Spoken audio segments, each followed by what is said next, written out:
It's been an amazing 24 hours, even by the action-packed standards of 2018. There's been a lot of drama in Washington. Last night, as you doubtless know, former New York City Mayor Rudy Giuliani revealed on Sean Hannity's show that President Trump did, in fact, reimburse his lawyer, Michael Cohen, for payments Cohen made to porn star Stormy Daniels. That seemed like a major story at the time, but within hours, it wasn't even the biggest story of the day. NBC News reported that federal law enforcement had wiretapped Michael Cohen's phone and apparently recorded at least one conversation he'd had with the White House, presumably with the President of the United States. But then that story changed. NBC's new account claims that the FBI simply recorded the numbers that Cohen dialed and not the content of the calls he made. And that's where we are as of right now, 8 p.m. Eastern Time. One thing we know for sure is that NBC screwed up, and there's no surprise there, obviously.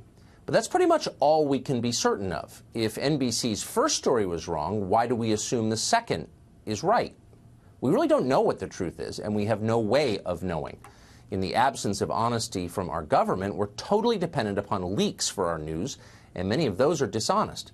Michael Cohen, by the way, still doesn't know why his office was raided, and his phones and email were apparently monitored by the government because nobody in government will tell him, and they're not required to tell him. How Orwellian is that, by the way? Imagine if it happened to you. If one day armed men arrived at your office or your home and seized your phone, your computers, and your files at gunpoint, but never explained why they were doing it. And the next thing you knew, cable news anchors were calling you a criminal. Now, Michael Cohen certainly looks like a shady character, but so what? Shadiness is not a crime. The FBI can't destroy your life just because you talk like a character from The Sopranos or because you work for Donald Trump. Those are not felonies. Basic norms were violated here. Attorney-client privilege is an ancient and a vital concept. And by the way, so is privacy. The FBI bulldozed all of that. Let's hope they had a very good reason for doing it. The government better have evidence that Michael Cohen was doing something awful, putting lives at stake or betraying his country or something really beyond the pale in order to justify this. If it turns out that all of this was just about a financial settlement with some porn star, which, by the way, is a story that not a single American is honestly shocked by or threatened by, no matter what Anderson Cooper tells you, if that's all it's about, then what we're watching is a grotesque violation of civil liberties. And that would be a real crime, one with actual victims. Every American who believed in representative democracy, for example. James Kallstrom is a former assistant director of the FBI. He joins us tonight. Mr. Kallstrom, you spent your life at the FBI. You're a very, obviously, famous leader at the FBI. When you watch the last years, you've watched it unfold, how do you think the Bureau's doing? Well, the leadership of the Bureau and the leadership of the department are doing well at all, Tucker. I mean, it's just outrageous. You know, I look back at some records and during the SNLs in the 80s and 90s, you remember that.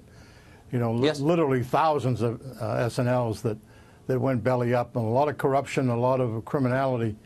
Not one law firm in the United States, not one law firm was ever served with a search warrant for that whole period of time.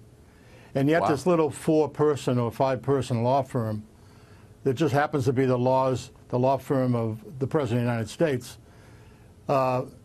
is attacked by pen registers, by surveillance, by search warrants. And, you know, to get a search warrant from a federal judge, in the criminal side, you have to talk about a criminal act that's taking place, a criminal predicate. And on the national security side, for the FISA judge, you have to talk about the threat to national security and talk about yes. You know, why it's going to be affected negatively in both cases without these extraordinary measures. I think it's far-fetched. I'll be corrected if I'm wrong, but to see what kind of a predicate they could have possibly had in this case.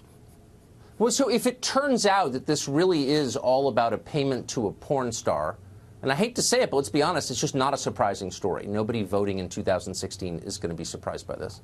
If it turns out that's really the predicate for this, what do you think of that? And nor is it surprising that Bob Mueller would do something like this. It's Bob Mueller's people. Why do you say that? Well, I mean, look at the history. Look at how he went into Paul Manafort's house and had 4 o'clock in the morning. Here's a potential, if by worst cases, a white-collar crime stuff. And you go into a house at 4 or 5 in the morning with weapons shown. You drag a woman out of bed in her nightgown, and the children are, I assume, screaming, yelling around the house. I mean, that's just an outrage. We don't operate like that in the United States. If I was the head of the FBI, I would have not let the agents participate. Now, this is something that came from Mueller up to the U.S. Attorney in New York. And they apparently put together an affidavit, and I guess the FBI was involved with that, and that was presented to a federal judge. And when you go into a lawyer's office, you've got to be really careful. And the way it works today, you have really two teams of people. One team goes in and does the search. Another team kind of looks through the material to try to segment out anything that would be privilege. And in this case, the federal judge, who now has control over this case, has gone a step further and is turning all that material over to a senior federal judge, Barbara Jones, who's a fantastic judge, a good friend of mine over the years. And she'll decide, you know, what the U.S. government gets to see and what the U.S. government doesn't get to see. Right. But you think, and I should just clear it up for audience who aren't familiar with your career, I wouldn't describe you as a soft-on-crime liberal at all. But you think, based on decades at the FBI, that what you're watching now is out of line. There's no precedent for it. Tucker, I don't believe in kicking in doors unless there's a reason for it.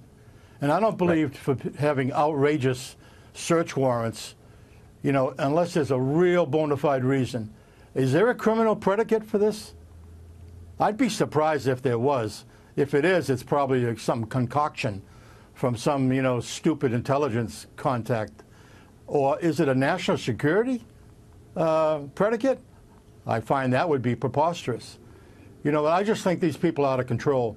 From the very time that Donald Trump was the nominee of the Republican Party, there has been a conspiracy, a fifth column, call it what you want, that has tried to stop him from getting elected, and number two, stop his effective work for the people of this country.